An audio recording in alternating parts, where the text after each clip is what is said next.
தூய்மை பணியாளர்கள் போராட்டம் பண்ணுற வீடியோ. நான் அந்த வீடியோ போஸ்ட் அதுக்கப்புறமே தான் நான் அந்த நியூஸ் வந்து நான் கேள்விப்பட்டேன், நான் பார்த்தேன். எப்படி அவ்வளோ கஷ்டப்பட்டு 15 நாள் வந்து போராட்டம் பண்ணாங்க. 15 நாள் போராட்டம் பண்ண விட்டுட்டு அதுக்கப்புறமா வந்து இவங்க என்ன பண்ணியிருக்காங்க, முதலமைச்சர் சைட்லேருந்து நான் உங்களுக்கு வந்து இதெல்லாம் பண்ணுறேன் அப்படின்னு சொல்லிட்டு சில அறிக்கைகள்லாம் வந்து கொடுத்துருந்தாங்க போல். இவங்களுக்கு சப்போர்ட் பண்ணி பேசியிருக்காங்க பாருங்க, அவங்க வந்து எவ்வளோ ஹர்ட் ஆயிருப்பாங்கன்ட்டு நான் யோசிக்கிறேன். இவ்வளோ போராட்டம் பண்ணாங்க, இவங்களுக்கு சப்போர்ட் பண்ணி இவ்வளோ கஷ்டப்படுறாங்க, யாரும் சிஎம் கண்டுக்கல, இவங்க கண்டுக்கல, இவ்வளோ அலட்சியமாக இருக்காங்க. அதில் வேலை செய்கிறவங்க இல்லாமல் பார்க்குற மக்கள், அதாவது மனிதாபிமானத்தோடு இருக்கிறவங்களுமே எல்லாருமே கொந்தளிச்சாங்க, சப்போர்ட் பண்ணாங்க, பேசினாங்க. ஆனால் இவங்க காசு கொடுத்து பண்ணிப்பாங்களா? ஒரு லேடி பார்க்குறேன், அவங்க வந்து எங்கள் சிஎம் சார் வந்து நல்லா இருப்பார், கலைஞர் போல் வந்து 100 வருஷம் வாழ்வார் அப்படி இப்படின்னு சொல்கிறாங்க.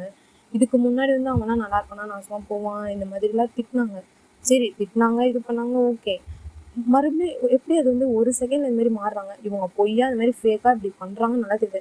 அவ்வளோ சிஎம்க்கு வந்து அவ்வளோ அக்கறை இருந்துச்சுன்னா இவங்க முதல் நாள் போராட்டம் பண்ணப்பயே வந்து சிஎம்க்கு தெரிஞ்சிருக்கும், இவங்க வந்து தூய்மை பணியாளர்கள் இதனால் வந்து போராட்டம் பண்ணாங்க. கண்டிப்பாக ஒரு காதில் வந்து போயிருக்கும். அதுவும் ஒரு மெயின் ஏரியாவில் இந்த போராட்டம் நடந்திருக்கு, கண்டிப்பாக தெரிஞ்சிருக்கும். அவர் நினச்சிருந்தா சரி ஒரு நாள் விடுங்க, செகண்ட் டே தேர்ட் டே அப்பயே தெரிஞ்சிருக்கலாம். அவர் வந்து இதெல்லாம் இது பண்ணி அறிக்கை விட்டுருக்கலாம், இல்லை ஏதாவது ஒரு சமாதானப்படுத்துறதுக்கு ஏதாவது அப்பயே அவங்க வந்து கஷ்டப்படக்கூடாதுன்னு பண்ணிக்கலாம். ஆனால் இத்தனை நாள் 15 நாள் கிட்ட விட்டுட்டு அதுக்கப்புறமேட்டு இவங்க அறிக்கை கொடுத்துருக்காங்கன்னா இது வேணும்னு பண்ணதானே. இவ்வளோ தூரம் ஒரு சிஎம் வந்து இவ்வளோ தூரம் வந்து கஷ்டப்படுத்தி எல்லாரும் இவ்வளோ பேர் சிஎம்க்கு கீழேயுமே அத்தனை பேர் இருக்காங்க, எல்லாருக்குமே யாருக்குமே தெரியாதா? யார் மூலியமாக வேணாலுமே பேசி எப்படி வேணாலுமே அவங்க வந்து அறிக்கை கொடுத்து இருக்கலாம் எப்படியாவது. ஆனால் எல்லாருமே வந்து அலட்சியமாக தானே இருந்தாங்க. அந்த 15வது நாள் மட்டும் காணதுக்கப்புறம் இந்த மாதிரி நான் உங்களுக்கு இது செய்கிறேன் அது செய்கிறேன்னு அவர் ஒரு அறிக்கை விட்டணும். எல்லாருமே வந்து சிஎம் நல்லா இருக்கணும், எங்களுக்கு இது பண்ணாரு அது பண்ணுறாரு அப்படின்னு சொல்கிறாங்க.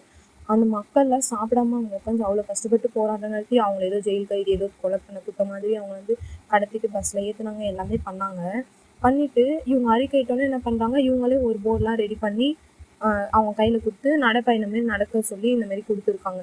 இவங்க வந்து இந்த மாதிரிலாம் பண்ணியிருக்காங்க, எங்களுக்காக அறிக்கையிட்டிருக்காங்க அப்படின்னு சொல்லி. இதெல்லாம் பார்க்கும்போது உண்மையாகவே சிரிக்கிறதா, இல்லை வந்து ஏன் இவங்க இன்னமும் வந்து திருந்த மாட்டாங்களா, மாற மாட்டாங்களா அப்படின்னு சொல்லிட்டு இருக்குது. என்னடா இது கொஞ்ச நாளுக்கு முன்னாடி தான் இப்போ இவ்வளோ போராட்டம் நடந்துச்சு, ஒரே நாளில் ஒரு செகண்டில் இப்படி சொன்னவொன்னே எப்படி மக்களால் இப்படி மாற முடியுது அப்படின்னு சொல்லிட்டு தெரியல. அதுலேயுமே மனசாட்சியோடு கஷ்டப்பட்டு இது பண்ணுறவங்களும் இருப்பாங்க. ஆனால் இப்படி பண்ணிட்டாங்க, வந்த வரைக்கும் லாபம்ப்பா அப்படின்னு போகிறவங்களும் இருக்காங்க போலங்க.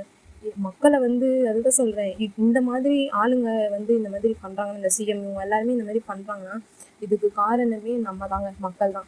அதுக்கு ஒரு பெரிய எடுத்துக்காட்டு இதுதான். இந்த போராட்டம் இவ்வளோ நாள் நடந்துச்சு, ஒரு செகண்ட் இப்படி சொன்னோன்னே எப்படி மாற்றிட்டாங்க பார்த்தீங்களா? இப்போ இவங்களுக்கு சப்போர்ட் பண்ணி பேசுனவங்க எல்லாருமே கேட்டாங்க